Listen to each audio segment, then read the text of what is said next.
The Vanishing at the Cecil Hotel. Netflix released chilling trailer. Sign up for free now for the biggest moments from morning TV. Subscribe and valid email. When you subscribe, we will use the information you provide to send you these newsletters. Sometimes they'll include recommendations for other related newsletters or services. Our privacy notice explains more about how we use your data and your rights. You can unsubscribe at any crime scene. The Vanishing at the Cecil Hotel delves into the case of Elisa Lam.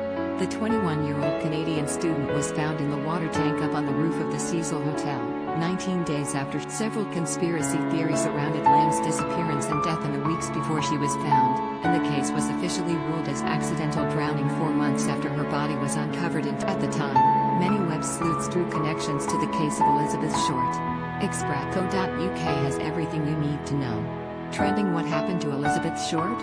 Elizabeth Short, also known posthumously as the Black Dahlia, was a 22-year-old American woman. Short was found murdered in the Leimert Park neighborhood of Los Angeles, California on January 15, 1947. The case of Short was highly publicized at the time due to the graphic nature of her story, is briefly mentioned in Crime Scene: Vanishing at the Cecil Hotel on Netflix, which focuses on the case of Elisa Lam. Both cases have a brief link due to the location of two separate hotels in downtown Los Angeles. In January 1947, 22-year-old Short disappeared and was last seen at the Biltmore Hotel in downtown LA. Her mutilated corpse was found in the Leimert Park district of the city. 6 medical examiners determined that she had been dead for around 10 hours before the discovery of her body, leaving her time of death either sometime during the evening of January 14th or the early morning hours of January 15th. Short's body had been washed by the killer and had been completely severed at the waist, as heard in The Vanishing at the Cecil Hotel.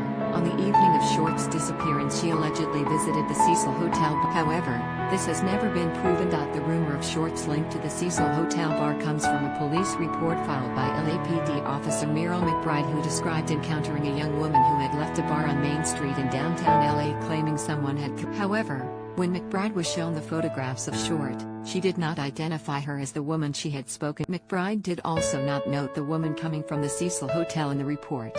Another link to the Lam case is when online sleuths wrongly identified death metal musician Morbid as Lam's killer. Web sleuths made the false accusation after discovering one of Morbid's videos, which featured images of serial killer Ted Bundy and Elizabeth Short / the Black Dahlia. In the approximately 66 years after Short's disappearance and death, 21-year-old Lam went missing in downtown Los Angeles. She was last seen inside an elevator in the Cecil Hotel where she had been staying. Her body was found 3 weeks later inside a water tank on the roof of the Cecil. Another link to the Lam's case was that both women were in their early 20s and had visited San Diego in the days before their death. Unlike the case of Lam, the case of Short remains unsolved today despite an investigation by the LAPD which produced more than 150 suspects with no arrest. There have been a large number of false confessions over the years, approximately 500 since the investigation began in 1947, but no one has ever been charged.